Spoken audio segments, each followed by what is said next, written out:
Makhosini bogogo nabomkhulu nisahleli nesalukazi intombi endala uGogo Patricia. Welcome back to channel yami, right? So today sizokhuluma ngamanzi esiphethu.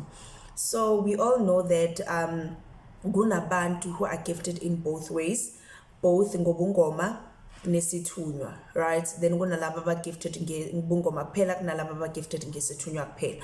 So I had a challenge because bonke labantu bayavela kuvela amajazi kuvela ubungoma. So and I was like, okay, I had to find ways on how ukukhulisa isithunywa sami. So I would advise somebody who has both to start ngesithunywa sabo, because idlozi most of the time lisebenzisa imithi, lisebenzisa impande, which is sicindezela imithi icindezela isithunywa.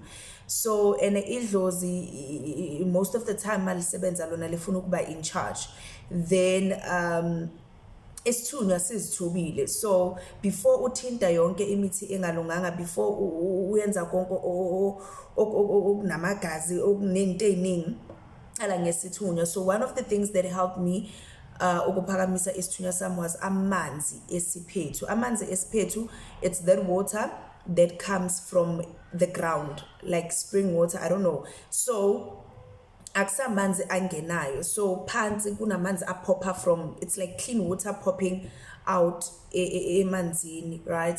And amanzi wesiphethu, they are very nice because uyawaphuza, uyawaboil, uyaphalaza ngawo, uyafutha ngawo, uyaqhatha ngawo, uyageza futhi nangawo.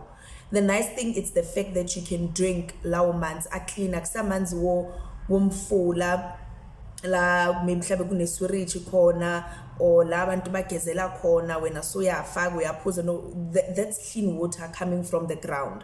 So nawo mawakha uyawakhanyisela like every other water. Awuveli uthathe amanzi, right? Uyawakhanyisela ngemali emhlophe, uphahle uqele ukwathatha, uyabona. So lawo manzi ayanqeda kakhulu ngokuphakamisa isimoya sakho nokukuvula ngaphakathi, because we all know ukuthi most of the things ezicindezela amaphupho wethu noma esizicindezelayo ukuthi singasizwe isithunywa sethu masikhuluma, it's because of izinto esizidlayo noma izinto ezingena emzimbeni. So lawo manzi ayakwazi ukuthi avule, uyabona. So you can get them anywhere maningi. You can ask around where you stay ukuthi ungawathola phi. Akusamanzi ungasabi ukuthi yo mhlambe makhulu ngengene, no, uyafika nawa uyawabona isiphethu. Futhi lawo manzi uzobona abantu abaningi bayawathanda, bazobe bafike ngama-20 liter, bafike ngeimoto bazowakha, then nawe uyacela lapho uyaphahla uyakha nge-20 liter, uhamba nawo ekhaya uwamixa namanzi wempompo ukuthi angasheshi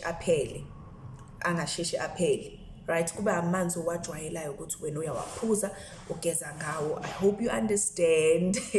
Emakhosini lisidi khanya xa makunda uwe.